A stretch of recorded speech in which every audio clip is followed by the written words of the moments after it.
Hello everyone. With board exam results coming in, you will be receiving your scores in the next few months. These scores, in a way, will decide what you will be taking in your future career. A lot of parents and students have reached out to us and raised questions about how to keep their mental health in check during these days. For this, today we have Mr. Munish Malhotra with us, who will be answering questions related to mental health and how to ensure to keep your anxiety and stress in check during the upcoming results season. Welcome, Mr. Munish Malhotra. Thank you. Thank you, sir. Sir, as we know that the result season is about to start, and within a few weeks, students will start getting their results, be it of board exams, competitive exams, and there are still a few more competitive exams left. So, when it comes to results, specifically to talk about, what are the ways in which students can deal with that kind of, whether let it be self-induced pressure or be it societal and parental pressure? How can they deal with the results if they feel that this is not what they wanted? Right. So let me start from where you ended, not as per what you wanted.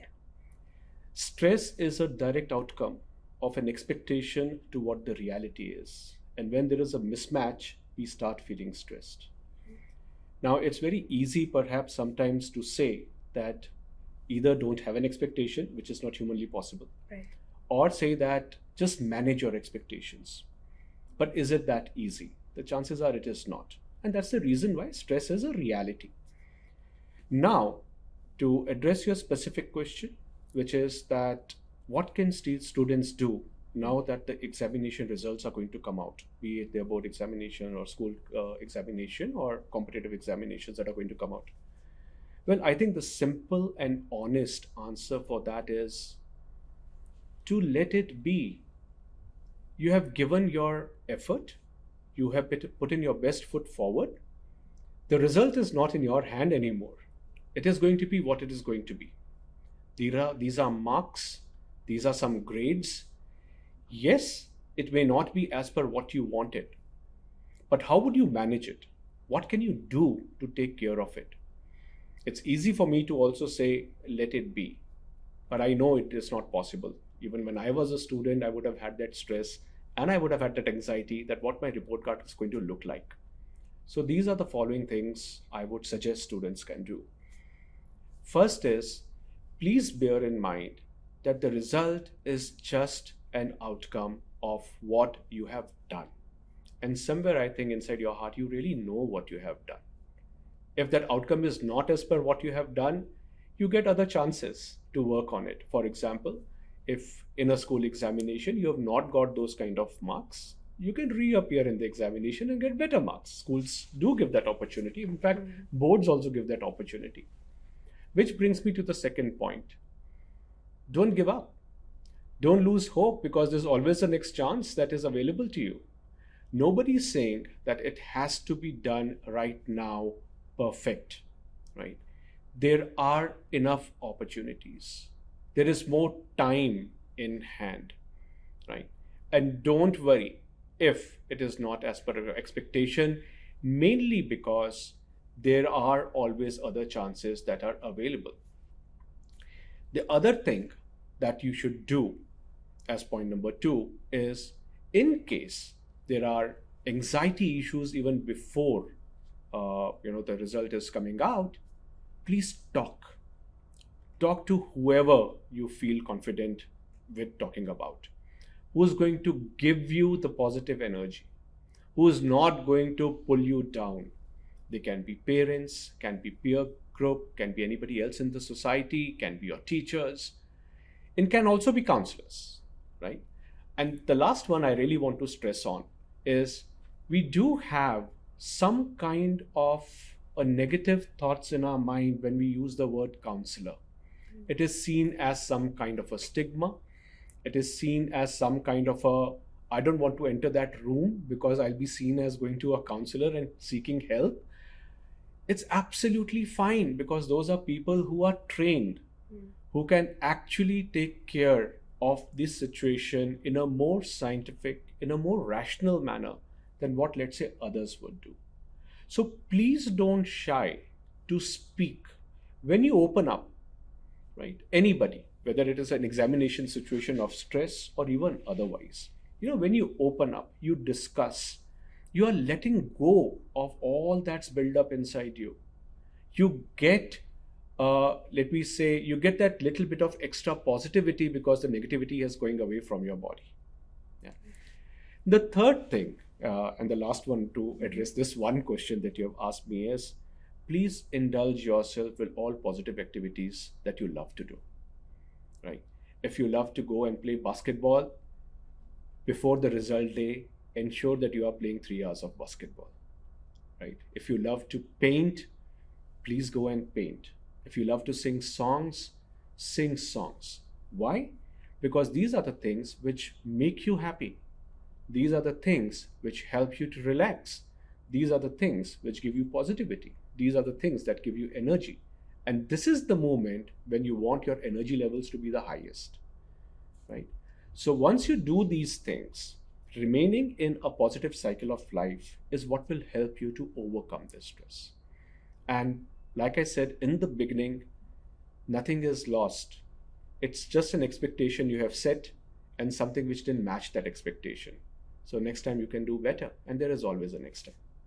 Picking up from this, like you said, there's always a next time. But we have seen some recent cases where students have taken extreme steps immediately after the exam was completed, because they feel at that moment itself, in their self evaluation, that they didn't do better. They could do better, or they haven't performed as well as they could have, and probably they will not be able to clear the exam or won't be able to score as much. In such cases, the hope of there's always a next time is something that seems bleak, and sometimes students feel that is not an option, specifically because of the societal pressure, specifically because they feel that it will be too much embarrassment in front of the society, in front of their friends and several others. In such a case, what can students do? What would be your advice to them? Okay. I would like to answer that in two parts. One, a very direct thing as to what would students do? And then I'll come to the next part. I think what should students do is first give time to yourself and let this whole result sink in. Right? It's very important to understand what that result is. Give yourself that opportunity to let it sink in. Don't just go by that final number that has been given to you, right? Because that final number was a pre-planned notion in the mind, if I were to call it, right? But your result is much more than that. Your result is just not that one number, but different subjects, what you have been able to achieve. Maybe in some subjects you achieved much better than what you would have planned for. And in some other subject it might have been a little lower, and that's why it's an aggregate or it's an average of all of those numbers put together. Give yourself time, let it sink in. As soon as you get the result, don't say, oh my God, it is at this level. Let it sink in. 2, with that result, have a discussion with whoever you believe you can have a discussion with, let them give you an understanding of what that result overall means. Right? I understand that students always link a result to a future, because there's always a next step of, I want to get an admission, or I want to look at a particular kind of a career, and whether this particular result will help them to achieve it or not. Right? I understand, and it's how the system works. Can't do much about that, right? Because there is always an aspiration, there is always a goal, and when something like this come, what do? Right? So I understand that part. So the best thing is to just give time to understand, because that understanding will help you to take the next step much better. Because what happens is, if I immediately react to that situation, any output that I do or any step that I take is likely to be negative, because I'm reacting to the situation. The only way I can respond to the situation and not react is by giving myself time. So that much time needs to be given, right? Which will help in understanding the situation much better, and then taking a more rational decision in life as to what next to do. Be it giving an exam again, and frankly, there is nothing wrong in it. I don't think the society looks at it in a very bad way. I know more and more students who, in at least graduation, and not in school at least, take gap years. In fact, there are students that I know of and I have worked with who take gap years even after their board examinations before they actually get into graduation, because they either want to take time off of the 14 years of school education, or they want to learn some new skill and acquire something new, or they want to improve on their performance where they have already left. And I know many of them, right? Now, the indirect part to the question that you've asked, we are asking what can the student do? But let me also be very honest about it that a lot of this is not student induced. It is induced by the expectations of parents. It's induced by the expectations of society, schools, and teachers, right? And I think that is where the shift has to be greater than just the student. The student is getting impacted by all of these expectations. So now let me take the same question in a little indirect manner that you have asked. You have asked me what students should do. But I think there's a much larger picture over here that has to be seen, and which has to be seen from the perspective of where is all this stress even coming from? Is it purely student induced? The fact is it is not. It is an expectation that is being laid down by parents, by the society, by school, teachers, everybody put together. And I think that's where something really needs to be done. When I visit school, there is this statement I keep hearing, which is a very corporate statement, that, school and parents are they are the stakeholders to the students. Now, I want to ask, stakeholders of what? Stakeholders of students' life? If that is how it is, then I'm sorry. We cannot claim stake on somebody else's life. Right. And that is the wrong beginning. But stakeholders as being a provider, as being a guide, as being a nourisher of somebody else's life, yes, that I will buy. Right? So when we say that we are a part of student's life, or we are staking claim on the student, it cannot be the life. And I think more needs to be done over there, because at the fag end, of the student's life, when their result is coming out, going and telling the students, be calm, remain calm, be positive, doesn't help. It has to be there in the environment. And I think that needs to be addressed much more. Talking about the same, we have had several students raise the point that they do not find that kind of support in their domestic life, or even from their schools and stuff. And while it's very easy to say that make that environment for students, or be more be there for them, what parents ask, or what a lot of students or hostel wardens also ask, is that they need actual practical steps. They still do not, a lot of them do not understand how to actually create that environment, or how to actually be there, because parents claim that they do want the best for their child, for which it is sometimes important for them to push their children that enough time for television or Instagram these days, please do study and stuff. So they are not sure on how can they identify of whether or not their child needs that, if that kind of support is needed to prevent extreme steps. And the second thing, that if they do find themselves in that situation, then what are the actual practical steps that they need to take? Okay. So to begin with, we can go with a very macro statement of saying, why even look for signs if you give the right environment where these signs won't even ever come in life, right? Which means that always remain positive, have a positive environment at home, have a positive environment in the school, in the society, etc., etc. If I may interject here, but in such a situation, like we were talking to a few parents about one of the stories, and the parents said that we have a very non-competitive environment at home, where we do not really give that much importance to marks and everything, and we have given the freedom to us children to choose whatever career they want, but the same is not there in the school. So in that situation they feel stuck.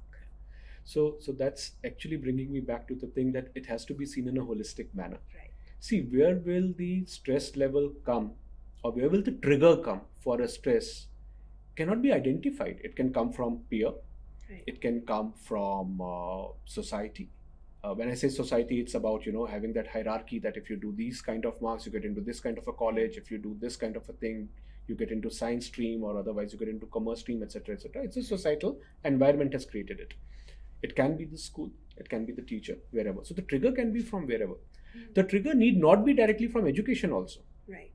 The trigger can be from a completely irrelevant area. It can be that I'm having some kind of a challenges in my relationships, Right. or I'm having some kind of a challenges in bringing up some kind of a skill set. Or it can also be that my profile is different from the rest, and therefore I feel suffocated. There can be so many triggers which perhaps, like you asked in your first question, that this result becomes the final breakdown point. Right. when you don't get the result that you want. So the trigger can be anything in the mind of the child.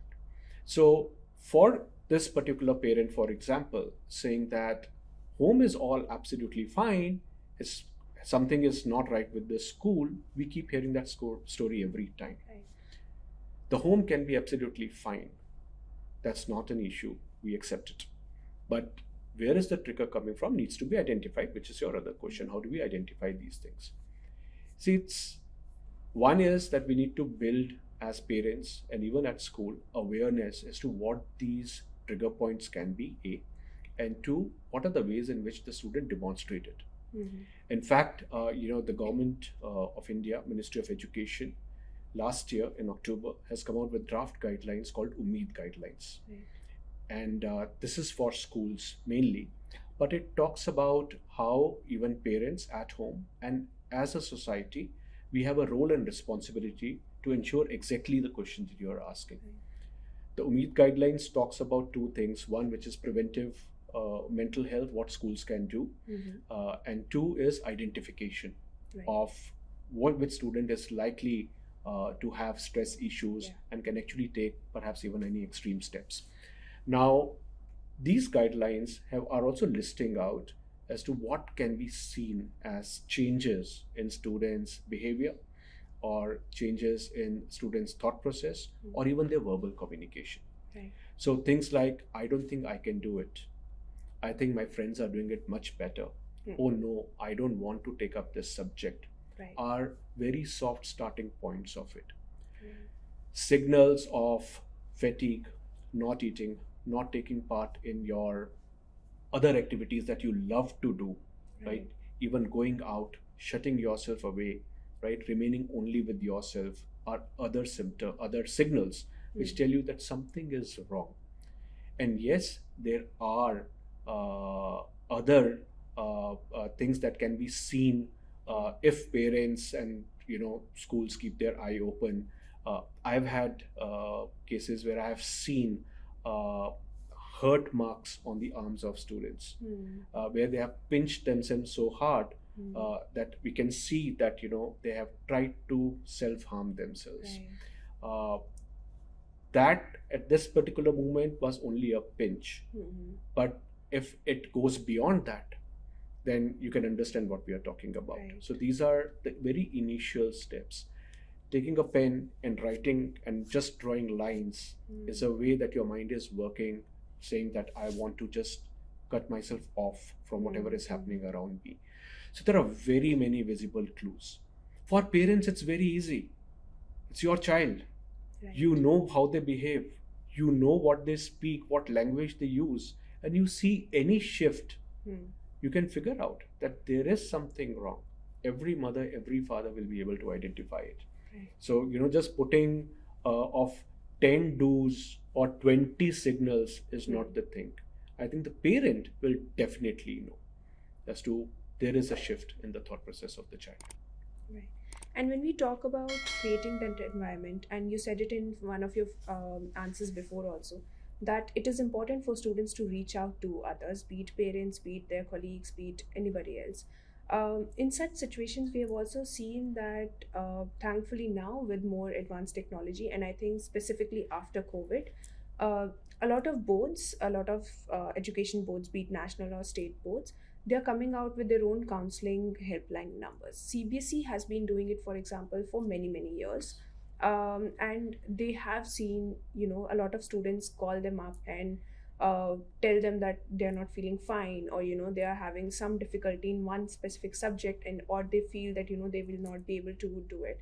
One of our reporters from Punjab did a story on how Punjab board students have been reaching out to the helpline and talking about how they don't think they'll be able to do it, or they think that they'll not be able to pass the exam or get the kind of desired results, or they're not able to understand certain subjects and the next steps and everything. So in such situations, when a two-part question, when a students are not very confident on whether or not they should go for such counseling services, be it a private personal therapist, or be it the ones designated from the board, what is it that students should keep in mind? And second point, what do you suggest for the counselors on the other side of it, who are helping the students, to keep in mind whilst dealing with such situations? Okay. Uh, See, when I think for the student, and I want to really address the students, don't have it in the mind that you have to come to a stage to go into the counselor's room. See, let's be careful, and let's take it that counselors are experts, right? So just go to them anytime. It cannot be a crossing of a particular line to go and meet the counselor. In fact, every child would know this: prevention is better than cure. See the counselor as the person who will help you to prevent all these other issues that will come up in your mind, be it anxiety, be it stress, or whatever other term we want to use, right? So take it as perhaps the first step. You have an issue, please go and meet. See, if you have fever, what do? Right? You will go and meet a doctor, right? If you want to go and play basketball in a nice environment, or you want to take up any sport, what do? You go and seek help from a coach. That's exactly how counselors should be seen by everybody, right? Because they are experts to take care of the mental health issues. The second point is, what should counselors, right? That is what you had asked, right? I think counselors are already trained. So I'm not a counselor to give advice to the counselors. Right. They're already trained. They come from that background. And I think for them, the thing is very simple. Let the students just come out with an answer of their own so that they feel empowered, right?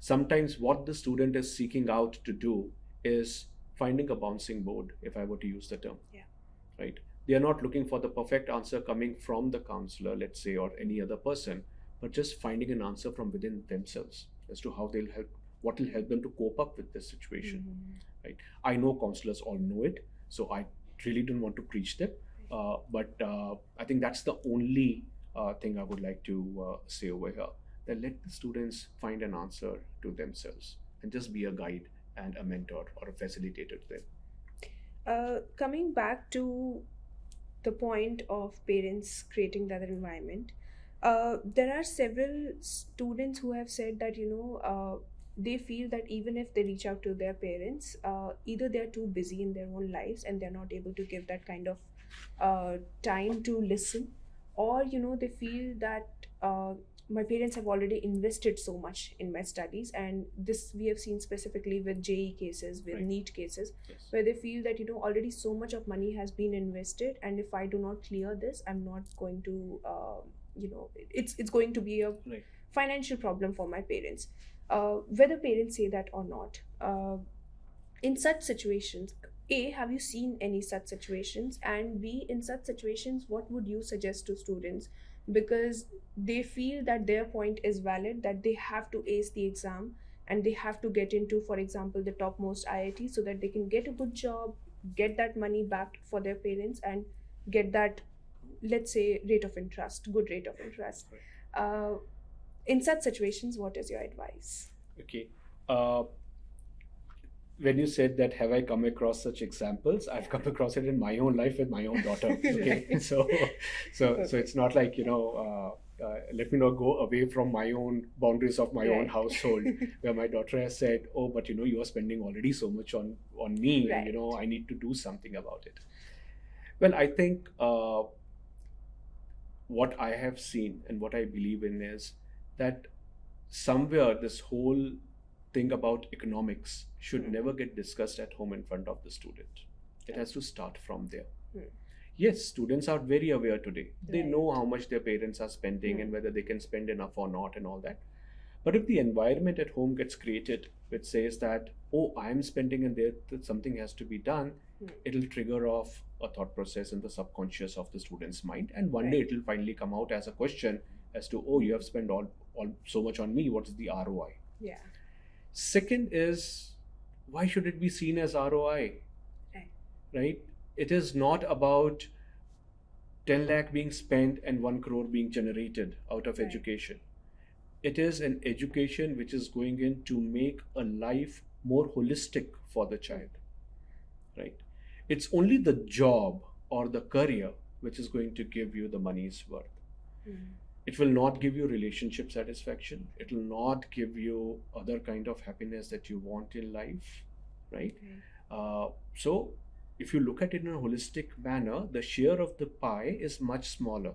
Right. So if we use terms like ROI and all that for a holistic life, Yeah. then please also define the share of pie of it, Yeah. and then look at it in a more mature manner, is what I would say. Right. More importantly, if the students are believing that that kind of money has been spent, etc., etc., etc., well, it's your parents' money. You have a right on them. I can leave it at that. But please have a discussion with your parents. I'm sure the parents are not going to say that, oh, look, I have spent so much. What are you doing? Even if they have said it, believe me, hand on the heart, all the parents would have said it just because it's part of a lingo. From generations, it has Yeah. happened, True. right? So it's part of the lingo. कि अरे इतना पैसा खर्च दिया, I've spent so much money, do something. It's just part of the lingo. They don't mean it. Yeah, that's what I would leave it at. Another question around this. So, especially when we talk to experts who deal with students appearing for competitive exams, for example, experts from Kota, they feel that it's not always about studies. The pressure is not always about studies and result and exams and all that stuff. It can also be related to health issues. For example, one of the experts from Kota recently told me that they dealt with a girl who was having her own problems regarding PCOD, regarding her mental and physical health. And I think everybody would know that if you have PCOD, it does trigger your physical health problems. Another child was having constant headache because of some eye problem.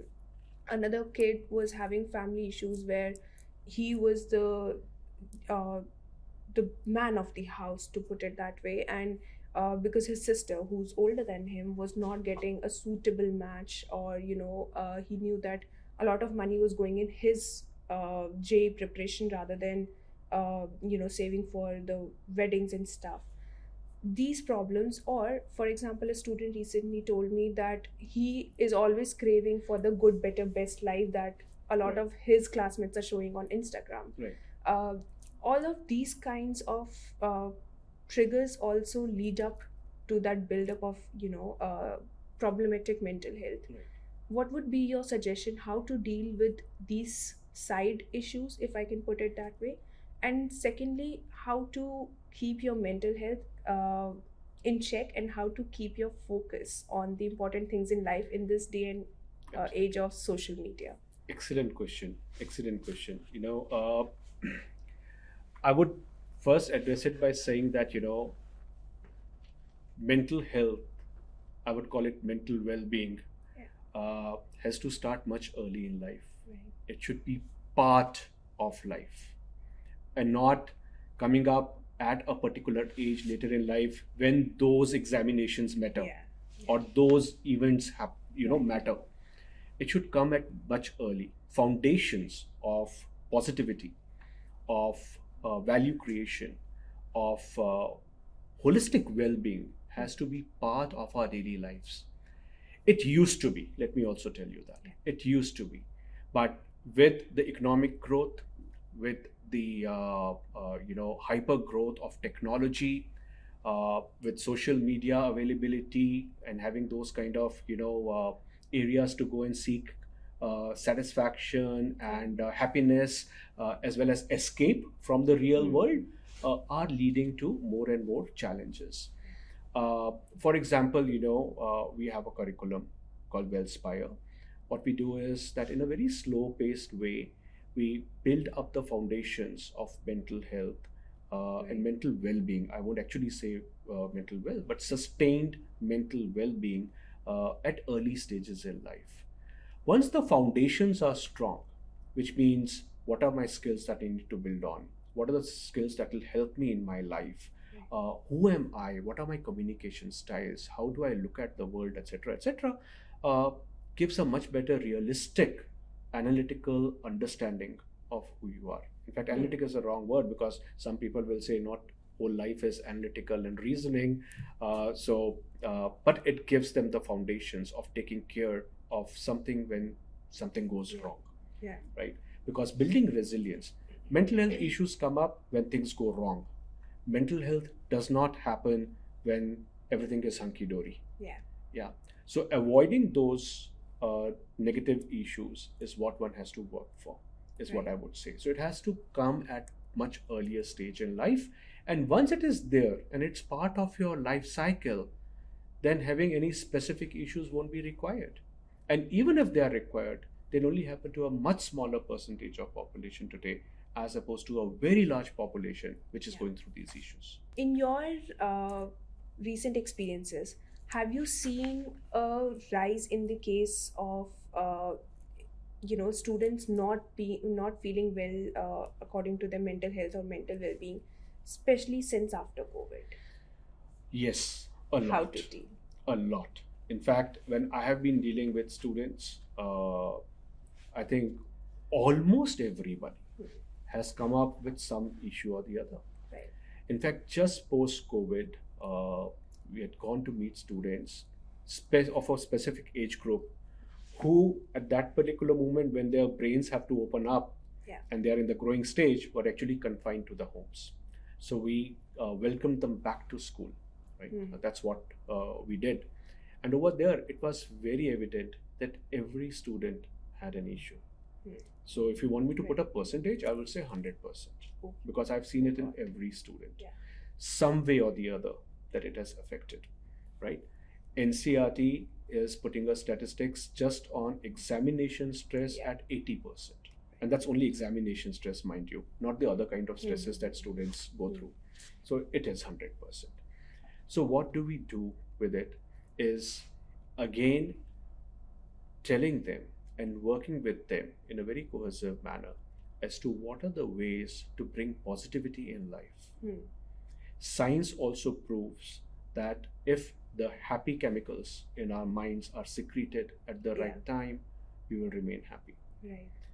There is no rocket science to it, but one needs to identify in themselves what will bring that happiness. Right.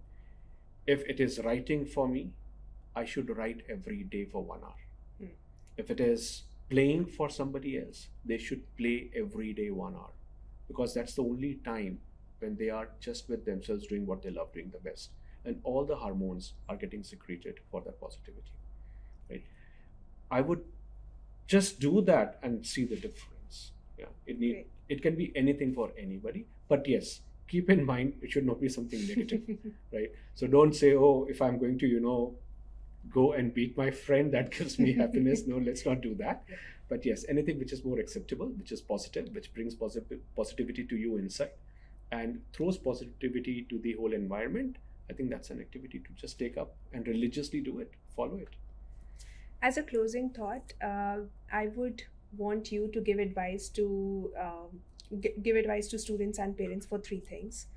A, to students on how to keep themselves out of that competition, but still maintaining the healthy competitive nature. B, an advice to parents on how can they help out students in the coming next few months, parents as well as teachers. And see, to students in general who will now be writing several competitive exams, some of the biggest exams of the world, if Yes. not just the country, Right. and also for the the students who will now be getting their results in a few weeks, in a few months. Right. So how to deal with that? Okay. I won't go point by point Yeah, on yeah, that absolutely. you've asked, but I'll give you 2 or 3 points which I think holistically should Yeah, answer what you have asked me. Uh, so first of all, the thing is, please, please, please keep having a constant dialogue between parents and the child. Right? You may not be close to your teachers because our schools are closed now. They may not be available because they have other classes to take. But your parents and you are always together. You are perhaps staying in the same household. Have a constant communication with each other so that you understand. And parents, please note, you are the only ones who should not judge your child, right? Judgment comes naturally to yeah, human beings, right? But please understand that as parents, you have so much data about your child that you should not be judging them, true. right? You should use all of that data to say that my child deserves this much or this much or this much. Right. And that's about it. Leave it at that, right? Do not, and I want to quote this is a brilliant quote of I'm going to take from Prime Minister Modi in the recent before the Yeah, examination pe charcha, where he said, don't let your child's report card become your visiting card. right. It's a beautiful statement. That is where the expectation is being set. That is where we are becoming a stakeholder on the student's life. To the parents, please, I think, I don't want to say this again because it has been said by our Honorable Prime Minister. It's a beautiful statement. Please take it up as a mantra of life, Right. right? From there, all your actions will come out. And for the child, I think I only want to say this, be it your papers you've already given or be it the papers you want to give, just do it as per what you already have. Our brains are such beautiful device created that whatever you have read, observed, spoken remains somewhere inside it. It's an ability to bring it out at the right moment in time. And it will come only if you put your mind at ease and at comfort. If you have done your practice regularly, it's somewhere there. Right. It just has to come out in those 2 hours when the examination is going on. Do not let those 2 hours define your whole life, right? But keep a confidence on yourself that it's right there inside you. And you just have to take it out. And you can take it out only if you give this part more positive energy. Right.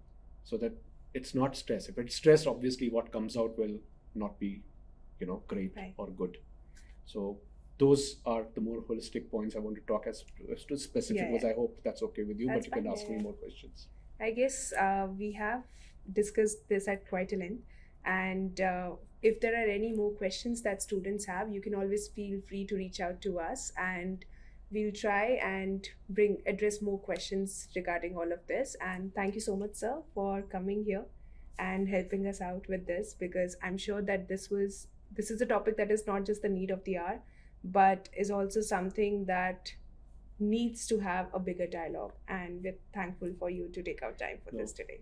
thanks to you and thanks to Indian Express for inviting me over and giving me the opportunity to speak to the students and give my viewpoints from my experience as to how the students, parents, Right. and the community at large can manage these specific issues of that examination, which makes the difference in students' life. So, thank you so much. And thank you to all of you for watching this. And for future stories, for future exam related updates, please come and read and tune in to indianexpress.com. Thank you.